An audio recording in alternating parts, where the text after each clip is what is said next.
बेटे को चिट्ठी लिखी। सुबह होते ही घोड़ा गाड़ी आ चुका था। मंगू जब वो लोग ट्रेन में बैठते हैं तो सभी लोगों को मनोरंजन का एक विषय मिल चुका था। वो लोग बोलते हैं कि अरे इसकी माँ नहीं है क्या, क्यों इसको इतनी पागल थी कि वो चलते फिरते लोगों को भी मारा करती थी। उसे अस्पताल में ले जाया जाता है और कैसन बा आप लोग, स्वागत है आपका। तो यहाँ हम लोग जो है हिंदी का चैप्टर नंबर 3 यानी माँ कहानी को पढ़ने वाले हैं। तो अभी तक आपने पीछे की वीडियो को नहीं देखा है, मैंने दही वाली मगम्मा और ढहते विश्वास को एकदम आसान भाषा में और मज़ेदार तरीके से बताया है। तो अभी तक आपने नहीं देखा है तो जाकर के जल्दी से देख लीजिए। तो चलिए इस वीडियो को शुरू करते हैं, वो भी कार्टून के माध्यम से।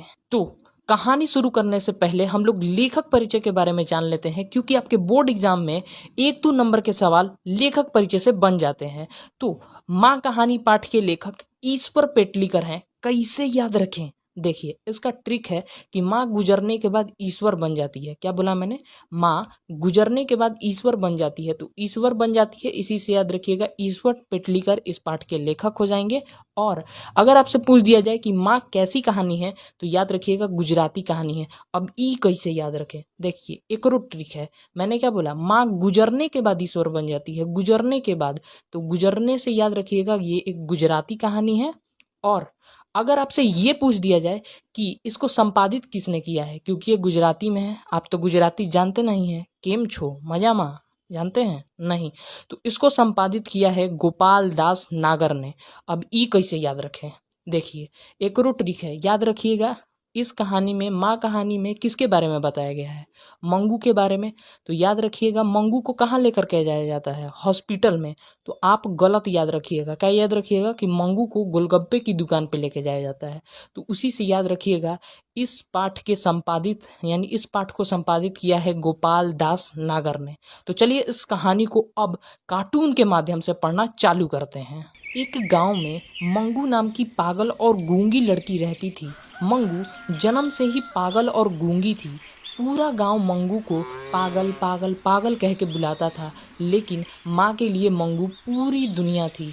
मंगू की माँ मंगू को अपने हाथ से नहलाती, उसे खाना खिलाती और उसका मुंह भी साफ किया करती, यहाँ तक कि उसके गीले बिस्तर को भी वो साफ किया करती। मंगू के अलावे माँ के 3 संतानें थीं, 2 बेटे और 1 बेटी। दोनों बेटे बाहर काम किया करते थे और उसकी बेटी की शादी हो गई थी, वो ससुराल में रहा करती थी। एक दिन पड़ोसन माँ जी से आकर के कहती है कि माँ जी इसे अस्पताल में क्यों नहीं भर्ती कर देती, ये पक्का ठीक हो जाएगी। तो माँ उस पर कहती है कि मैं माँ होकर के इसका ख्याल नहीं रख सकती, तो अस्पताल वाले क्या करेंगे, वो तो भाड़े के नौकर हैं, वो तो गौशालाएं की तरह इसे बांध कर रख देंगे। माँ अस्पताल को गौशालाएं की उपमा दिया करती थी। और ये सब बातें जब माँ कहती तो जो लोग भी मंगू को अस्पताल में यानी पागल खाने में भर्ती करने के लिए बोलते, वो लोग चुप हो जाते। कुछ दिन ऐसे ही बीत जाते हैं। एक दिन अचानक माँ कैलेंडर को देख रही होती है, उसको ज्योतिषी बाबा वाली बातें याद आती हैं। वो सोचती है कि ज्योतिषी बाबा ने कहा था कि अगहन के महीने में मंगू ठीक हो जाएगी। माँ के लिए अगहन का महीना भगवान बन गया था। वो अगहन का महीना का बेसब्री से इंतजार कर रही थी और कुछ दिनों के बाद अगहन का महीना आ जाता है। अगहन के महीने में मंगू 14 साल की हो गई थी।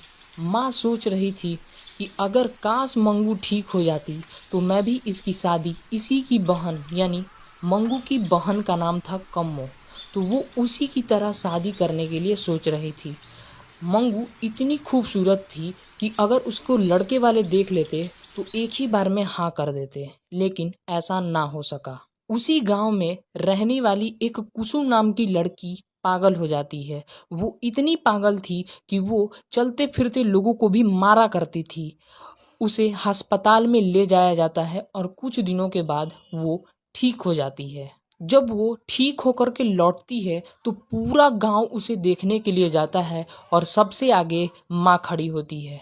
वो सोचती हैं कि क्या सच में अस्पताल में इलाज होता है, क्या मेरी मंगू ठीक हो जाएगी, ऐसा हो सकता है क्या? रात के समय माँ ने भारी मन से अपने बेटे को चिट्ठी लिखी। सुबह होते ही घोड़ा गाड़ी आ चुका था।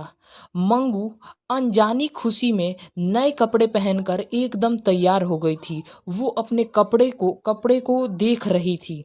इधर माँ का कलेजा फटा जा रहा था। वो मंगू के बिना नहीं रह सकती थी, पर क्या कर सकते हैं।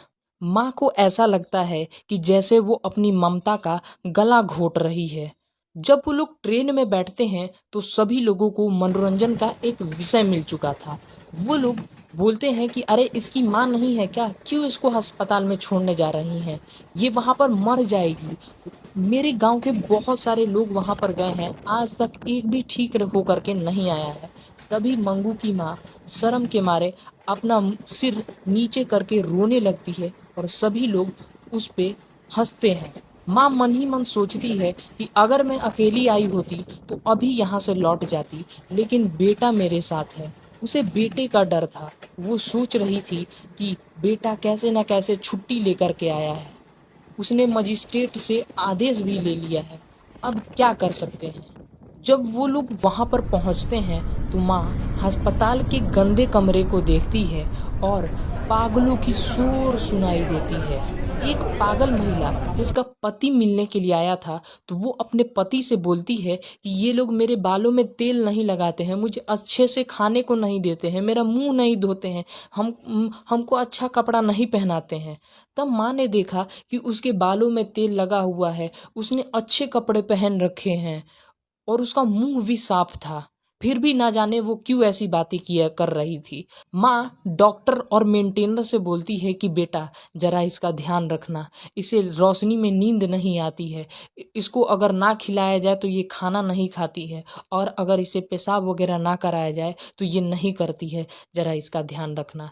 तभी मेंटेनर और डॉक्टर बोलते हैं कि माँ जैसे ये आपका बेटा है, वैसे भी हमें अपना बेटा और बेटी समझिए। हम लोग जो है मंगू को अपनी बहन की तरह रखेंगे, आप निश्चिंत रहिए।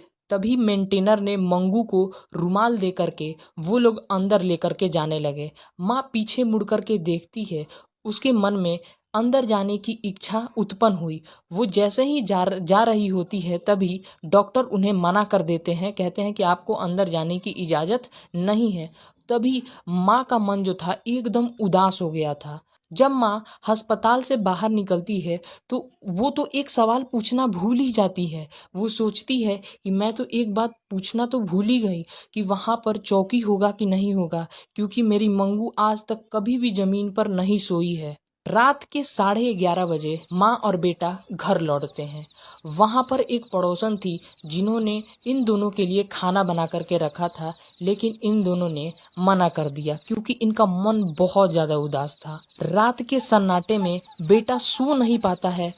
वो लाख अपनी बहन से छुटकारा पाना चाहता था, लेकिन उसका मन भी उदास था। वो अपनी बहन को याद करता था।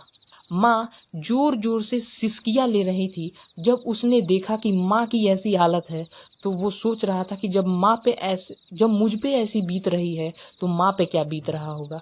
तो वो कसम खाता है कि अगर मेरी पत्नी मेरी बहन का ध्यान नहीं रखेगी तो मैं उसे अपने हाथों से खिलाऊंगा, उसका पूरा ध्यान रखूंगा। वो सोचता है कि अगर माँ दोबारा सिसकियाँ लेती है तो मैं जा कर के ये बातें उसे बता दूंगा, मैं माँ को निश्चिंत कर दूंगा। लेकिन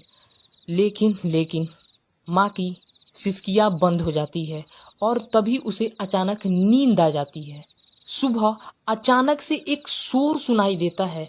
माँ जोर जोर से चीखती हुई कहती है कि दौड़ो दौड़ो, अरे मंगू को मार दिया रे, मेरी मंगू को ले गए। बेटी को ठीक करने की चाह में माँ खुद अपनी सूध बूध गवा देती है। माँ भी मंगू की श्रेणी में शामिल हो गई थी। तो यही था वीडियो। बस आप अपने भैया पे विश्वास रखिए, मैंने पूरा कंप्लीट करवा दूंगा। तो मिलते हैं अगली वीडियो में, तब तक के लिए बाय बाय। जय हिंद, जय भारत।